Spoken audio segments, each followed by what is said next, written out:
Ada seorang syekh cerita dalam salah satu ceramahnya, cerita tentang seorang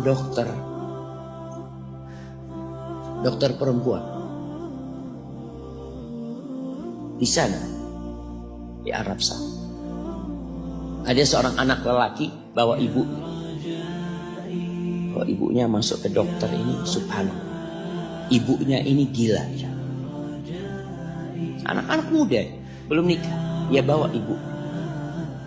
Nanti ibunya tersenyum sendiri, ketawa sendiri. Masuk ke ruang dokter itu, mejanya dokter diputerin sama ibunya. Anaknya minta maaf, ya dok kata dia, sekali-kali nanti ngeliat di televisi dokter itu ada gambarnya Ka'bah. Ibunya ngomong, nak kau bukan nak ngomong, kamu bohong mat kau bohong sama ibu. Katanya mau dibawa umroh ibu, kata dia. Nanti diludahin anaknya, digigit anaknya. Nanti kerudungnya ibunya terbuka, dipasangin lagi.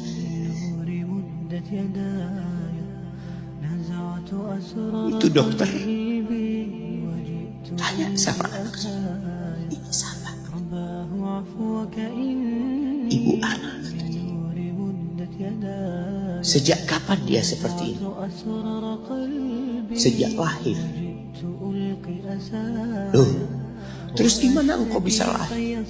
Iya, sama kakek anak, ibu anak dinikahkan, tapi 10 bulan cerai. Ya karena seperti ini, anak lahir di rahim.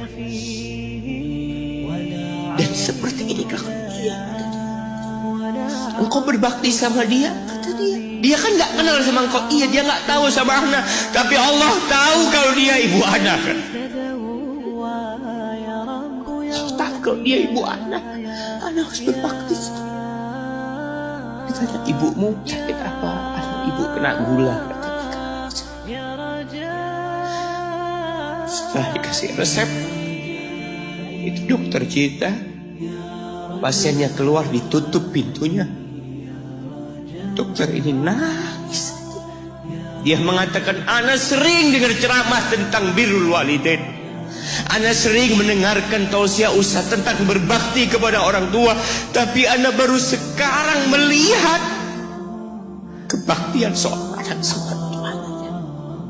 Ibunya gila, dia tetap berbakti. Dan dia mengatakan, iya ibu anak nggak tahu sama anak, tapi Allah tahu kalau dia ibu anak. Dan yang ngasih wasiat supaya kita berbakti sama orang tua itu Allah, jemaah. Apapun yang dilakukan orang tua kita.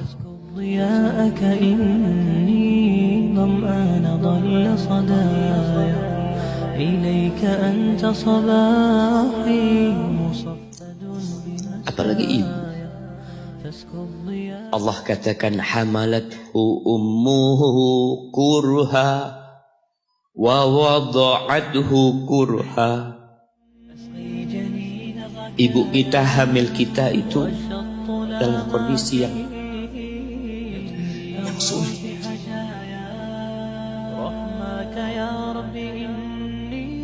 Ada ibu yang harus bed rest demi anaknya lahir.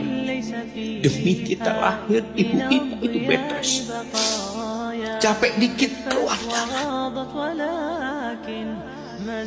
Ada yang harus hamil kita dalam kondisi dia ditinggal sama suaminya.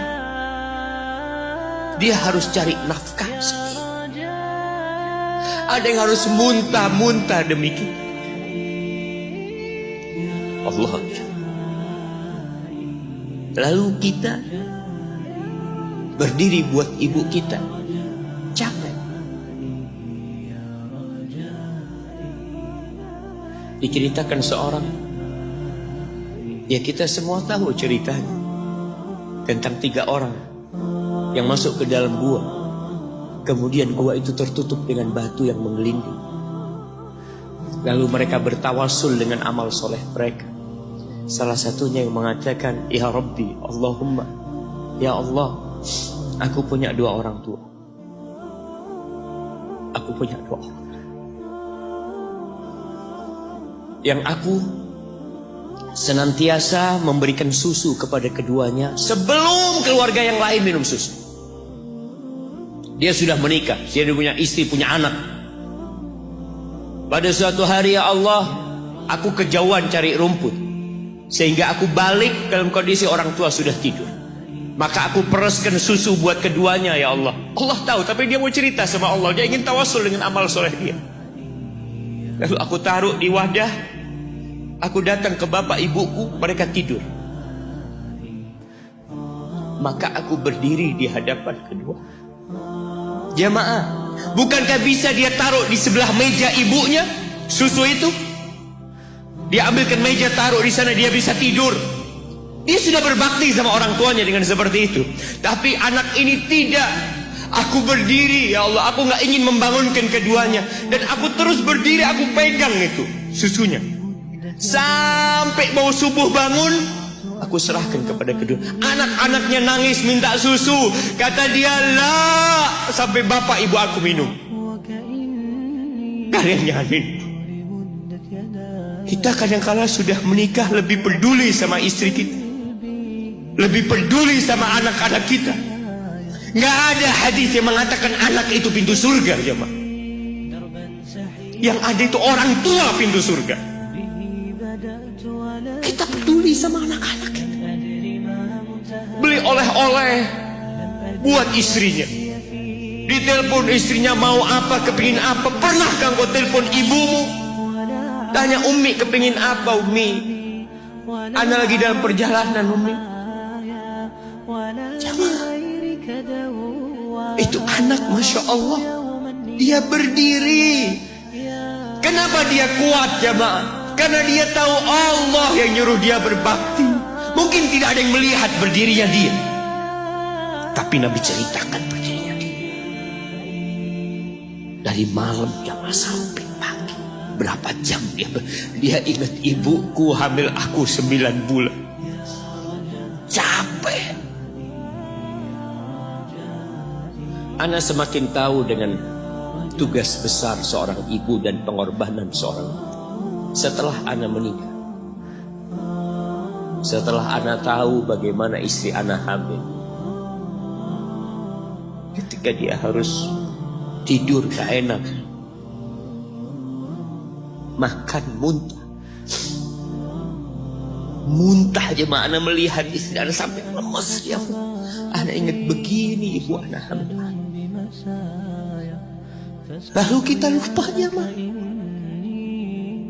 Kita sok sukses, mungkin engkau lebih sukses dari orang tua.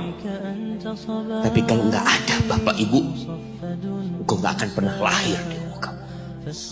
Allah ceritakan ibunya hamil dia. Wa wada'athu kurha, dan melahirkannya dalam kondisi sulit. Kadangkala perut ibu kita itu disobek demi kita keluar dari perut ibu kita. Antum meninggalkan luka di ibu, itu dijahit. Kalau antum anak ketiga, Allahu Akbar, berapa kali dibelah perut ibu kita aja. Tubuhnya jadi jelek gara-gara kita. Tapi dia nggak peduli, yang penting antum lahir dengan selamat. Kalau ibu kita dikasih pilihan, ini nggak bisa diselamatkan, salah satunya akan meninggal. Kira-kira apa kata ibu antum? Iya, nggak apa-apa dok, selamatkan bayinya dok. Nggak apa-apa dok, biar dia lahir dok. Subhanallah. Berapa banyak ibu yang meninggal dunia ketika dia melahirkan anak. Wa hamluhu wa fisaluhu 30 syahra. Hamilnya dan menyusuinya itu 30 bulan. Artinya bukan ketika antum lahir selesai lelahnya ibu kita. Memang ketika antum lahir dengan selamat, Allahu Akbar, ibu itu lupa dengan rasa sakit dia 9 bulan. Ibu itu lupa dengan jeritan dia mengeluarkan kita ketika kesakitan. Itu lupa. Dia tersenyum, dia bawa anaknya, ditaruh di dadanya. Allahu Akbar. Kalaupun ada air mata yang menetes, Itu air mata kebahagiaan orang tua dengan hadirnya kita di muka bumi ini. Lalu kita bisa berjalan. Kita nggak bisa apa-apa lahir. Allah rekam kebaikan ibu kita.